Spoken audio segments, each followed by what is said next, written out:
Kesimpulannya adalah Muhammad itu bukan keturunannya Ismail, Muhammad itu bukan keturunan Kedar, Muhammad bukan keturunannya Nebayot. Ada Profesor Al-Buti, ya, itu seorang imam besar di Syria, baru mati tahun 2017 atau 2018, saya lupa. Waktu mati itu bom sama ISIS di sebuah masjid di Syria. Profesor Al-Buti ini, Dr. Al-Buti ini dia nulis, bukunya juga ada di Gramedia, ketik Dr. Al-Buti, History of Muhammad. Nah, dia menulis, Muhammad itu dalam satu riwayat berkata, sesungguhnya telah berdustalah orang-orang yang sanggup mengurutkan nenek moyangku sampai ke Ismail. Cukuplah sampai ke Adnan. Selebihnya adalah dusta. Ya, ini saudara cari di Gramedia, Dr. Al-Buti. Itu bukunya ada di Gramedia semua, ya. Jadi sekarang kita tahu Arab itu bukan keturunannya Ismail, ya, tapi Sem, Ham, dan Yafet. Jadi jangan lagi tengking-tengking roh Kedar dan Nebayot. Jangan lagi bilang saya memenangkan orang Kedar. Nggak ada orang memenangkan orang Kedar.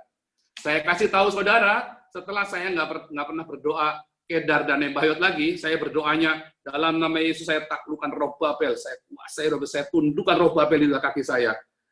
Saya panen jiwa banyak sekali setelah saya mengerti kebenaran ini. Kenapa? Karena kita tundukkan roh-roh penguasa-penguasanya dari pangeran-pangerannya dalam Efesus 6 dan yang datang sama Daniel, ya, Daniel 11 itu yang Daniel Raja Persia, ada Raja Yunani datang, ya. Saudara taklukkan penguasa-penguasa, Efesus 6, saudara taklukkan penguasa-penguasa. Kalau saudara taklukkan roh Kedar, roh Nebayot, bingung, saudara memukul, Paulus bilang, aku tidak memukul tanpa arah, ya. Tapi saudara memukul tanpa arah. Makanya saya beberapa orang yang suka ngeroh-ngeroh ini, hati-hati ya. Kalau saudara nggak lihat beneran, jangan latah. Saya bukan anti roh ya. Perjumpaan pertama saya dengan Tuhan, nah ini sambil yang kemarin ya, heaven and hell. Dunia dikuasai sama heaven, sama kerajaan Allah yaitu Eden. Dan dikuasai oleh Sheol yang namanya Hades. Kalau saudara tidak berdoa kerajaan Allah datang, maka setiap nafas yang Anda hirup adalah nafas kematian dari Hades atau Sheol. Ya, yang kemarin ikut seminarnya, atau saudara bisa lihat di dalam YouTube saya Heavens and Hell bagian 2. Nah, nanti saudara lihat, saudara menghirup Hades itu. Makanya kalau orang-orang yang sering dapat penglihatan tentang setan, berarti dia hidupnya masih dalam Hades.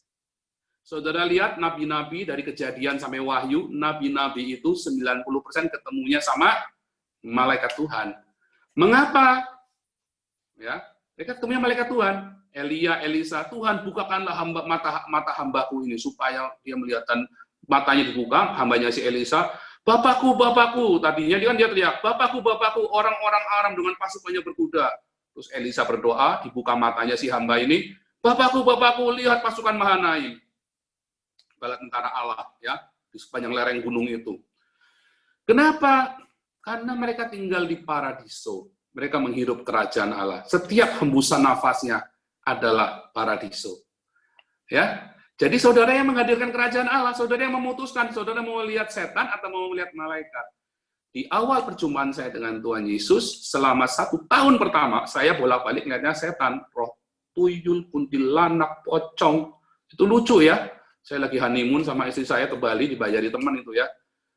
Di vilanya, ada, terus istri saya kan kamar mandinya besar itu ya, kamar mandinya lebih 5 kali kamar saya, besarnya. Jadi terus dia lagi bersihin bathtubnya aja gede. Nah, kemudian kuntilanaknya berdiri di pojok. Saya kalau mau teriak, yang ada kuntilanak, nanti istri saya kan minta pulang. Saya bingung, kita dibayarin honeymoonnya. Ya kan? Nah, jadi saya diam aja, saya doa, Tuhan diusir apa gimana? Ya nggak usah diusir, nggak ganggu juga. Cuma setahun itu saya melihatnya kuntilanak setan. Sampai akhirnya saya proses ya, saya diproses juga dengan hebat sekali, dengan gila sekali. Hampir gila saya, hampir. Tapi saya tiap kali saya puasa, saya melekat erat sama Tuhan Yesus, sampai akhirnya kerajaan Allah itu datang dalam hidup saya. Bolak-balik saya melihatnya malaikat Tuhan, malah saya pergi ke Ternate, anaknya si Pak Lisar ini, adiknya Pendeta Lisar. Pak Paul, ada sayap malaikat di punggung Pak Paul. Oh, haleluya, saya sudah tahu, saya bilang. Maksudnya adalah, saya tahu hidup saya itu dikelilingi dengan paradiso, bukan Hades lagi. Nafas yang kita hidup. Kita ini hidup. Dunia kematian kan nggak jauh-jauh. Kemarin kalau saudara lihat ya gambarnya. Ada di sini, di dunia kematian. Tapi surga juga ada di sini. Tergantung kita mau hidupnya di paradiso atau di Hades. Nafasnya kita. Yang saudara lihat, kalau saudara lihat setan-setan, saudara boleh pilih, saudara mau lihat setan apa mau lihat malaikat. Gideon lihat malaikat, Yosua lihat malaikat, Yakub lihat malaikat, kita semua lihat, Daud lihat malaikat. Ya, semua lihat malaikat. Kenapa saudara lebih milih lihat setan-setan? Nah, itu pilihan hidup. Pertanyaan dari Silakan. Ibu Evita Thomas Sowa yang bertanya, berarti kita salah diajarkan dong Pak, bahwa kita sering berdoa untuk kaum Kedar dan Nebayot yang sebenarnya adalah keturunan Ham, Sem, dan Yafet. Ya. Jadi yang benar doanya seperti apa Pak? Doanya adalah saudara taklukkan roh Babel. Roh Babel, ya. Permusuhan kita itu bukan sama Kedar Nebayot ya. Di dalam Alkitab, bangsa Israel tidak pernah perang lawan Kedar Nebayot, tidak pernah perang lawan orang-orang Ismail. Mereka hidupnya rukun. Ya. Mereka rukun loh sama orang-orang Israel. Permusuhan kita adalah melawan Babel. Alkitab dari mulai zamannya zaman Yesaya gitu ya. Zamannya Israel pecah itu sampai dengan hari ini kitab Wahyu itu ceritanya Babel terus. Kan setiap negara, setiap bangsa ada raja-rajanya ya, orang-orang kuatnya ya. Kayak Raja Persia, Raja Yunani yang Daniel itu ya, yang Malik Mikael itu sedang hanya Mikael hanya Mikael yang berdiri melawan Raja Persia dan Raja Yunani ini. Si Gabriel bilang, jadi setiap bangsa itu ada orang kuatnya. Orang Kedar, Nebayot ada orang kuatnya. Dan mereka semua disingkirkan. Ya, mereka Allah bangsa-bangsa itu yang disebut dengan Allah bangsa-bangsa itu. Nah, kita sudah nggak perang lagi lawan Allah bangsa Kedar, Nebayot. Itu udah lewat. Mereka sudah ditaklukkan. Sekarang ini kita yang masih kuat, roh yang paling kuat adalah roh Babel. Ya, kata Babel itu Bab El ya, gerbang Allah ya, gerbangnya El. Bab El, gerbang Allah. Kalau saudara buka itu di dalam Kejadian sebelah Bab El, itu gerbang Allah. Nimrod itu bikin menara Bab El. Mereka, ayo kita pergi naik ke atas untuk ketemu sama Allah. Ya, mereka nantang Allah. Yahweh Livne itu, Nimrod itu Yahweh Livne artinya. Itu apa? Melawan Allah. Nimrod itu. Nah, orang yang gagah perkasa di hadapan Allah itu Yahweh, Yehuwa Livne, ya itu maksudnya adalah melawan Allah. Nah itu di Babel. Jadi sekarang ini yang kita perangi adalah roh-roh Babel. Mengapa? Karena Islam itu keturunan dari Babel, bukan dari Kedar Nebayot. Gitu ya. Oke, saya lanjutkan dulu ya. Shalom. Ya. Ya, dari kerjaan dari Tom, mohon Pak. Pertanyaan saya dari penjelasan itu apa hubungannya dengan second coming? Hubungannya dengan apa? Second coming. Nah, ini kita masuk second coming.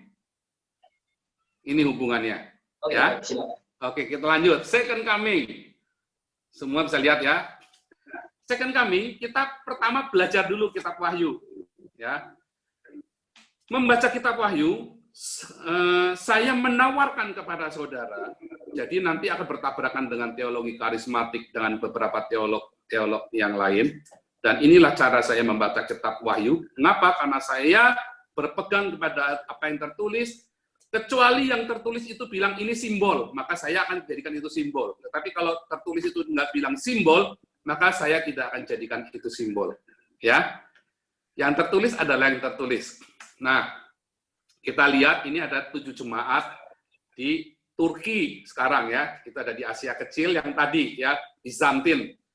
Zaman Yohanes, ingat-ingat, zaman Yohanes menerima wahyu, Bait Elohim di Yerusalem sudah dihancurkan tahun 70. Yohanes menerima wahyu ini tahun 90, 20 tahun setelah Bait Elohim dihancurkan. Jadi dalam kepala saudara harus ingat bahwa Bait Elohim sudah nggak ada. zaman itu ya. Dan Yohanes menuliskan surat bukan kepada jemaat di Yerusalem yang di daerah Israel atau daerah lain, tapi nulisnya semua ada di Bizantin, ada di Asia kecil ini semua ya, 7 jemaat ini ya. Saudara harus tahu. Jadi mappingnya ada di situ. Ingat-ingat, saya akan memberikan kepada saudara cara membaca hurufiah. Saya tidak akan mentafsir-tafsirkan kecuali Alkitab bilang itu adalah simbol atau memang ada perwujudan itu di Alkitab yang lain. Dan saya tidak akan mengambil teori konspirasi karena saya tidak setuju dengan teori konspirasi. Ya, ini ada 7 jemaat, jemaat Efesus, jemaat Smyrna, Pergamum, Tiatira, Sardis, Philadelphia, Laodikia. Seorang disertasi kawan saya, dulu saya juga mengajar ya, saya sempat mengajar juga. Salah satu kawan saya, Dr. Domingus, ya, dia membuat satu disertasi tentang surat Wahyu, ya, tentang surat kepada 7 jemaat ini. 7 jemaat ini, surat kepada 7 jemaat ini, itu adalah sebuah surat politik. Yohanes adalah sebuah pemimpin pergerakan. Zaman itu, Kristen, setelah Yerusalem dihancurkan, orang Yahudi itu tersebar, sejauh-jauhnya mereka pergi. Mereka pergi ke Rusia, mereka pergi ke Afrika, mereka pergi ke Asia yang paling timur, dan mereka ada di Babel, dan mereka pergi ke Arab yang paling selatan, yaitu di Yaman. Ya, jadi mereka menjauh dari Yerusalem. Benar-benar diserahkan oleh Tuhan ke seluruh ujung-ujung bumi. Nah, jadi musuhnya orang Kristen itu bukan melawan orang Yahudi lagi, yang memusuhi, soalnya karena kita nggak punya musuh ya, jadi dibalik, yang memusuhi orang Kristen itu bukan orang Yahudi lagi, bukan imam-imam lagi, mereka udah pergi semua sejak tahun 70, tetapi yang memusuhi mereka adalah Roma. Roma ini menindas orang Kristen begitu rupa, pokoknya ngelihat orang Kristen boleh dibunuh di tengah jalan. Sampai akhirnya, Yohanes ini menuliskan surat. Mereka orang-orang Kristen ini dia melawan bukan dengan darah, bukan dengan pedang, tetapi melawan dengan cinta kasih. Mereka melawan dengan simpati dan empati yang diberikan. Nah, surat-surat ini kalau saudara baca, 7 surat ini tentang kekudusan, tentang iman, tentang hidup dalam kasih, ya. Itu temanya selalu itu, tentang karakter warga kerajaan Allah. Dan karakter kerajaan Allah ini disiarkan kepada orang-orang di seluruh Bizantin itu. 7 surat ini adalah surat-surat yang untuk melakukan gerakan damai. Benar-benar damai ya, jangan kayak orang-orang itu 212 gerakan damai sambil bakar-bakar sambil senggol bacok, itu nggak damai namanya. Tapi ini benar-benar damai, dia kasih. Dibunuh pun nggak ngelawan. Dijadikan obor pun ditarung sama singa, mereka nggak ngelawan. Nah, kemudian kalau kita baca kitab Wahyu seperti ini ya, saya kasih kesimpulannya dari Wahyu 1 sampai Wahyu 22. Saudara kan pusing. Makanya orang-orang berusaha membolak-balik kitab Wahyu, namun akhirnya nggak ketemu, karena mereka selalu menjadikan simbol-simbol. Nah, kemudian saya membuat bahwa kita baca Wahyu apa adanya. Dan ternyata saya menemukan, ya kalau saudara buka dalam Wahyu ini, kita nggak akan terlalu kecil teksnya, ya lihat satu-satu, saya bagi, ya, saya bagi, terus saya bagi lagi, satu-satu ya, saya berikan satu deskripsi. Nah, jadilah ini. Wahyu adalah sebuah intersection, jadi itu kitab dari flashback yang hari ini si Yohanes lihat, penglihatan dia melihat Yesus datang dalam awan kemuliaannya. Akulah Alfa Omega yang hidup dan yang mati namun hidup kembali dan hidup sampai selama-lamanya. Yesus berkata begitu, akulah Alfa Omega. Sama ya seperti Yehova bilang dalam Yesaya 48 ayat 12, akulah yang awal dan yang akhir. Nah, kemudian Yesus di situ menampakkan kepada Yohanes dan kemudian stop. Nah, kemudian malaikat Tuhan membawa Yohanes mendapat penglihatan lain. Nah, itu penglihatan maju, dan kemudian flashback mundur, maju lagi ke zaman itu, dan flashback lagi mundur lagi. Itu beberapa kali. Nah, jadi ketika kita membaca Wahyu, saudara harus lihat persamaan-persamaan dalam setiap pasal, persamaan-persamaan yang ditulis dengan pasal lain. kemudian saya kumpulkan. Jadilah kalau saudara lihat, ya terutama mulai dari pasal 7, ya pasal 7 itu sama dengan pasal 14, pasal 8, 9 sama dengan pasal 15, 16, ya terus pasal 10, 11 sama dengan pasal yang ke-18, 19. Itu yang saya kumpulkan itu ya, saudara lihat. Hijau-hijau, biru-biru, abu-abu, abu-abu. Itu nanti saudara akan jelas, karena ternyata pasal 14 adalah penjelasan atau detail, atau mereka saling menjelaskan dengan pasal 7. Pasal 15, 16 menjelaskan pasal 8, 9, atau pasal 8 dan 9 adalah penjelasan dari situ. Pasal 18 dan 19 menjelaskan pasal 10, 11, atau pasal 10, 11 menjelaskan pasal 8, 9. Gitu ya. Nah, kemudian saya kumpulkan seperti itu. Nah, begitulah cara saya membaca kitab Wahyu. Nah, nanti saudara lihat. Nih, kita mulai perbesar. Saudara lihat, kalau saudara melihat dari awal, sebetulnya bukan itu ya, kita lihat, saya yang ketinggalan, ini ya, ini terlalu kecil, tapi saudara tolong lihat ini ya. Oh, cukup jelas. Lihat, Wahyu pasal 1 sampai 3, ya. Pasal 1 adalah perjumpaan dengan Yesus datang sebagai raja, ya. Dalam awan kemuliaannya, ingat dalam Yohanes, Yesus berkata, Yohanes pasal terakhir itu ya, sesungguhnya ada yang nggak akan mati sampai aku datang sebagai raja diiringi dalam kemuliaannya. Sesungguhnya ada yang tidak akan mati sampai anak manusia datang dalam kemuliaannya diiringi oleh para malaikatnya.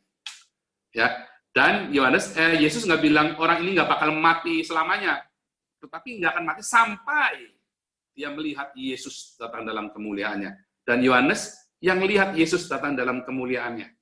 Ya, jadi Yohanes lihat. Nah, itulah Yohanes itu yang nggak mati. Nah, kemudian Yohanes masuk dalam pasal 2 dan 3 melihat jemaat-jemaat, 7 jemaat.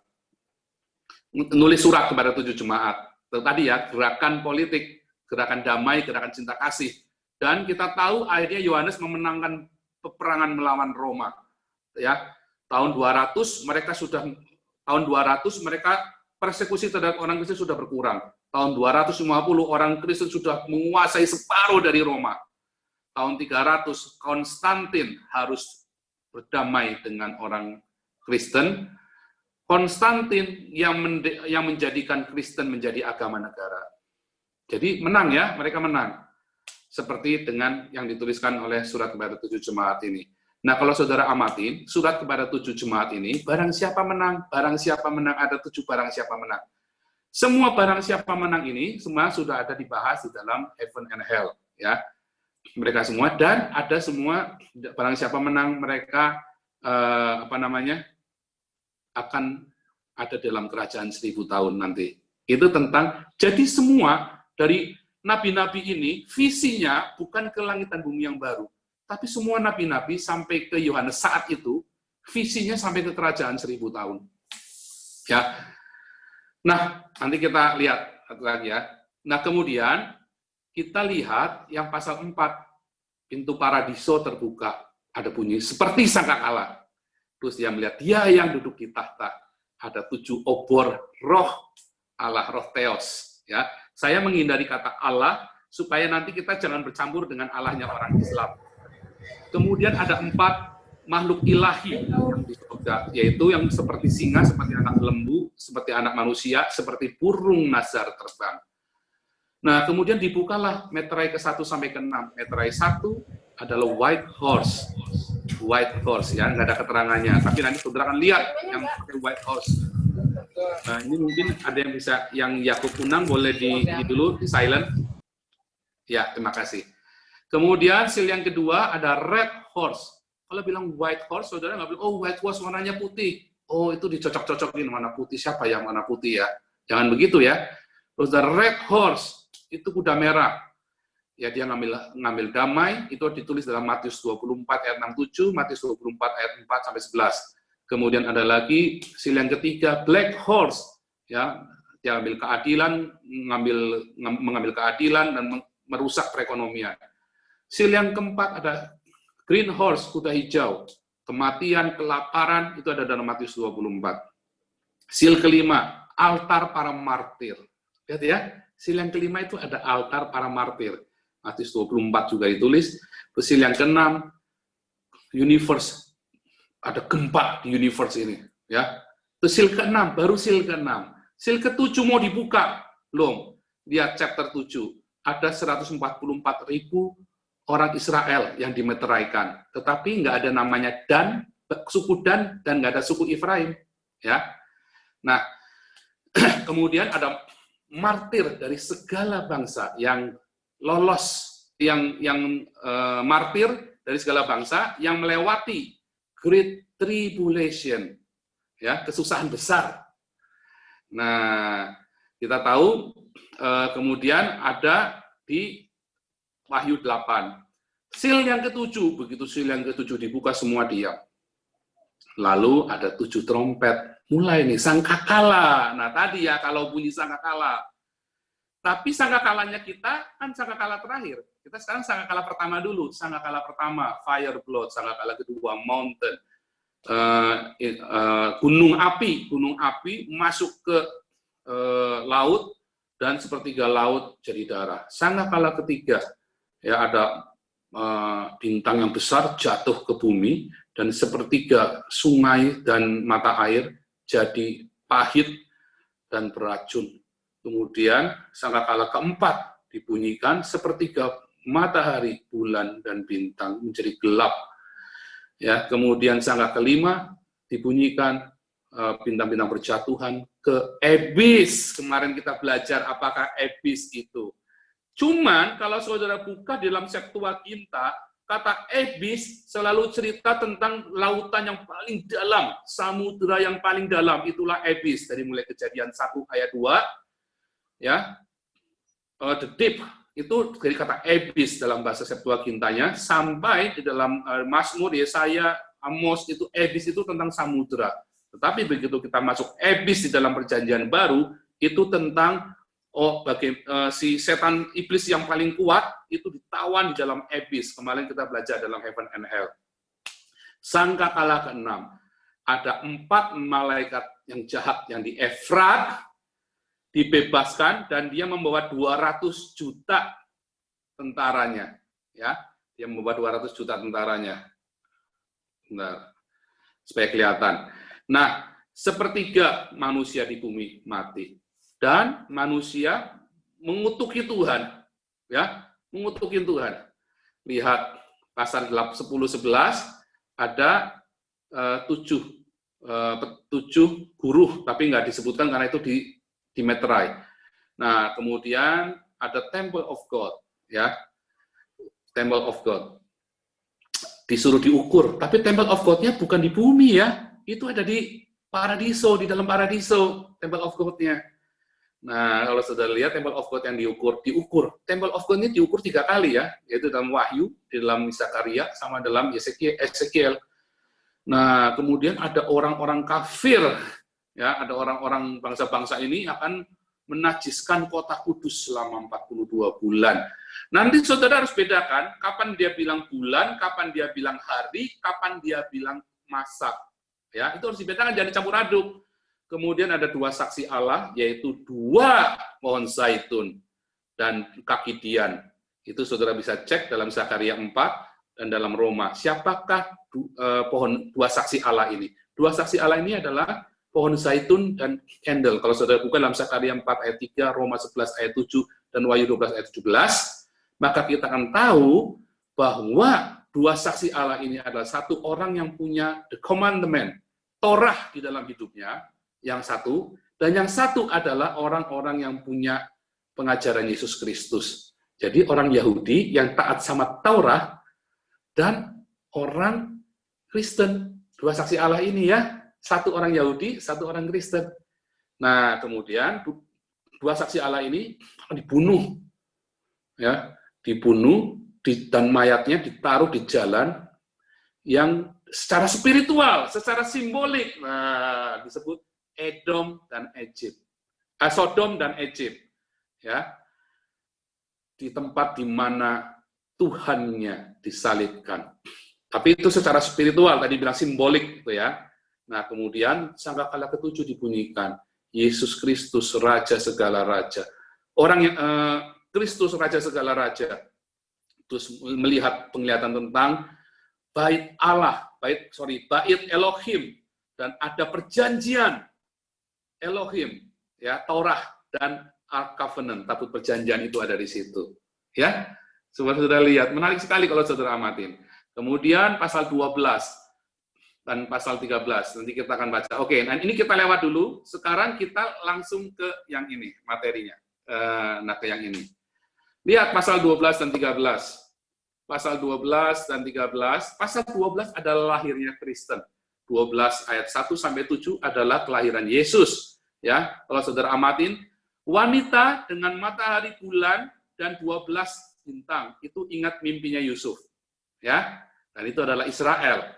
Wanita yang melahirkan dan kemudian melahirkan, dan disebutkan di dalam Wahyu 12, orang bayinya itu, anaknya itu, anak laki-laki itu akan menjadi raja segala raja. Ya udah, itu sudah Yesus, sudah jangan ditolak lagi karena nggak ada raja segala raja selain Yesus. Ya. Jadi dalam Wahyu 12 ayat 1 sampai 7 ini adalah kelahiran Yesus. Dan wanita ini dipelihara selama 1260 hari. Ya. Dan anaknya ini menjadi raja segala raja. Itu nggak boleh ditolak tuh, itu ya. Itu sudah paten itu. Nah, kemudian lihat naga, ada perang di sorga, naga dengan 7 kepala dan 10 tanduk dan 7 mahkota. Lihat ya, naga dengan 7 kepala, 10 tanduk, 7 mahkota. Saudara nanti amatin nih, naga bedakan dengan the beast, dengan makhluk. Jadi saudara setia dengan yang tertulis, naga ya naga, makhluk ya makhluk, the beast ya. Nah, itu kalau saudara ingat peperangan di sorga itu terjadi, adalah peperangan di sorga ini, saudara kemarin belajar Heaven and Hell, ada Yesaya 14, ayat 12. Iblis, Helel dan Sakar dibuang ke bumi. Di Wahyu 12 juga sama, naga itu dibuang ke bumi. Dan kemudian ada perempuan dengan matahari bulan dan 12 bintang, itulah Israel. Ya, Yesus adalah orang Israel. Tapi nanti saudara akan lihat, nah, lihat. Saudara akan lihat di bagian ayat ke-13 sampai 18, mereka akan membuat permusuhan. Ya. Kalau saudara buka Kejadian 3 ayat 15, wanita itu dengan naga itu, dengan ular itu, ular tua naga sama ya. Di dalam Kejadian 3 ayat 16, aku akan membuat permusuhan antara kamu dengan keturunanmu dengan keturunan wanita ini. Ya. Jadi tadi orang dari Israel lah keluar Yesus, tapi kemudian keturunannya yang lain itu juga diburu sama si naga ini. Dan bahkan wanita ini mau dibunuh. Artinya apa sih wanita ini? Wanita ini kan Hawa, keturunan Hawa, itu ibu dari segala yang hidup, ya kan? Ia disebut Hawa karena ia adalah ibu dari segala yang hidup. Mau dikejar, dibunuh. Disebutkan, diselamatkan, 1 kairos, 2 kairos, setengah kairos. Kemudian ada si naga ini, dia keluarin sungai besar dari mulutnya, dan itu terbuka. Bumi pun terbuka. Kita ingat kata sungai yang besar, air yang banyak, dan bumi yang terbuka ini ada ketika banjir besar Nuh. Ya, tapi bumi bumi terbuka dan air itu masuk ke dalamnya. Dan kita ingat kata samudra yang terbuka, ya, mata-mata air terbuka itu kata ebis. Ya, jadi manusia itu diselamatkan dari kebinasaan dan dipelihara selama 1 kairos, 2 kairos, dan setengah kairos. Saudaraku, kata 1 kairos, 2 kairos, setengah kairos, kemarin Evans and Hell, kita ingat dari zaman Adam sampai Abraham itu 1 kairos, 2000 tahun. Ya, kemudian dari zaman Abraham sampai Yesus 2000 tahun itu 1 kairos. Dari Yesus sampai hari ini itu 2000 tahun, 1 kairos lagi. 1 kairos, 2 kairos, setengah kairos adalah 1000 tahun. Jadi umat manusia dipeliharakan selama 3,5 kairos, yaitu 7000 tahun. Ya. Nah, kemudian woman has other children. Wanita itu punya anak yang lain, anak ya. Si Hawa ini punya anak lain. Nah, iblis mengejar anak-anak lain dari si perempuan ini, yaitu siapa? Yang punya God's commandment, the Torah, dan yang punya Jesus teaching, pengajaran Yesus, orang Kristen. Orang yang punya pengajaran Torah adalah orang Yahudi yang taat, ada ya orang Yahudi yang taat, dan ada yang punya pengajaran Yesus. Kemudian, pasal 13, nah ini lahirnya Islam. Nah, kalau saudara buka dalam Wahyu 13 ayat 11-18, itu adalah pasal 13 di dalam 1-10 ada kelahiran dari Islam. Makhluk 7 kepala, 10 tanduk dengan 10 mahkota. Itu dalam Daniel 7 ayat 7. Dan tadi ya, saudara tadi saudara tentang khilafah tadi, makhluk dengan 7 kepala, 10 tanduk. Kenapa kepalanya 7, tanduknya bisa 10? Berarti yang 3 berasal dari sebelumnya, itulah khilafah. Ya. Khalifah itu khalifah dalam Islam, 10 khalifah Islam, 3 dari sebelumnya. Tapi nanti ada satu tanduk yang akan mematahkan tanduk-tanduk yang lain. Nah, satu tanduk yang inilah yang nanti akan menjadi antikris, ya. Tapi mereka dilihat deadly wounded in one head, ada satu kepala yang sudah terluka parah dan itu bisa menyebabkan kematian, tapi belum mati, sekarat. Nah, terus dikatakan juga, ia mengalahkan orang-orang kudus dengan pedang. Kita ingat, tahun 1300 tadi, Bizantin jatuh dikalahkan oleh mereka. Kota Kudus ini, Bizantin, ya, orang-orang kudus, orang-orang ini ya, yang orang-orang Kristen, walaupun mereka sudah jauh dari Alkitab, tetapi mereka tetap disebut pengikut Kristus. Dan mereka adalah orang kudus yang dikalahkan. Dan mereka dikalahkan dengan pedang. Ya, dan sampai sekarang. Nah, itu lahirnya Islam. Dan mereka lemah ya, habis itu kan dari cerita lemah sampai tahun 1924 habis. Mereka lemah sampai hari ini, mereka lemah. Hari ini Donald Trump batuk, maka orang-orang Arab terkencing-kencing. Ya. Hari ini Donald kalau orang Israel si Benyamin Netanyahu batuk bersin, maka mereka langsung terbirit-birit. Mereka berusaha hancurkan Israel, mereka kalah sama Israel, dan hari ini mereka harus jilat pantat Israel. Ya, orang-orang Arab semua akhirnya mereka harus berdamai dengan Israel. Ketika saya nulis tahun 2016 bahwa orang Arab nanti suatu ketika mau nggak mau harus menjilat Israel, semua ketawa. Saya seminar ini tahun 2016-2017, dan kejadian kan kenyataan hari ini orang-orang Arab menjilat Israel kan. Seluruh negara-negara Islam menjilat Israel, cuman Indonesia aja belum. Atau mungkin sudah tapi pura-pura belum. Kita nggak tahu. Tapi seluruh negara-negara Islam mereka jilat Israel hari ini. Nah, saudara lihat kelahiran antikris. Ya, ada satu tanduk dari dalam Daniel 7, ada satu tanduk yang menyombongkan diri. Nah, satu tanduk ini nanti yang menjadi antikris. Terus lihat nanti ada nabi palsunya. Waktu Yesus berkata, nanti ada nabi-nabi palsu. Itu plural ya, ada nabi-nabi palsu. Itu bukan siapa? Yang nabi palsu yang di India yang ngaku Yesus. Nah, Sai Baba, terus ada lagi yang ngaku, bukan itu, nabi-nabi palsu. Satu, ya, adalah Muhammad. Saudara nonton video saya, nubuatan tentang Muhammad dan Islam di YouTube. Itu adalah nabi palsu yang pertama. Lihat gurun, lihat dia ada di dalam bilik, lihat dia ada di gurun. Bilik di gurun itu kan Ka'bah, itu tentang Muhammad. Nabi-nabi palsu yang mengaku-ngaku, yang menggunakan namaku. Bukan akulah Yesus, tapi menggunakan namaku. Jadi Muhammad kan bolak-balik bilang, oh, si Yesus ini udah ngomong loh, bahwa aku mau datang nih, ya, Parakletos, oh, bukan Ahmad mau datang. Nah, si Muhammad jualan nama Yesus. Itu nabi yang pertama. Nabi yang kedua nanti akan datang nabi palsu lagi, ya, nabi-nabi palsu. Nabi yang pertama Muhammad, nabi yang kedua nanti nabinya antikris. Sama, mereka akan menjual nama Yesus lagi, dan mereka akan lahir dari Islam, ya. Loh, tapi kan antikris berasal dari kita, Pak. Iya, Muhammad dulu kan Kristen. Dia baca Alkitab. Ya. Dia, makanya orang Islam semua bilang, aku pengikut, oh, kita mencintai Yesus. Tapi Yesusnya beda. Mereka dulu Kristen, mereka dulu bagian dari kita. Tapi kemudian mereka menyangkal penguasa yang telah menjadi manusia. Penguasa, master, yang menebus kita, Yesus. Mereka nyangkal Yesus telah menebus mereka. Jadi, saudara harus jelas itu. Jadi, kita tahu tadi Islam, satu, lahirnya Islam, Wahyu 13 ayat 1 sampai ke 10 tadi, terus Wahyu 11 ayat 18 adalah lahirnya Antikris. Nah, kemudian nanti ada nabi palsunya antikris, seperti anak domba, ya, kan? Seperti anak tiruan Mesias, ya, dengan 2 tanduk dan berbicara seperti naga. Tapi kalau Yesus, tadi disebutkan, Yesus itu anak domba, ya, dia seperti singa Yehuda, ya. Yesus itu adalah anak domba, singa Yehuda. Kemudian ada angka 666. Ya, jelas ya, dihitung angkanya 666.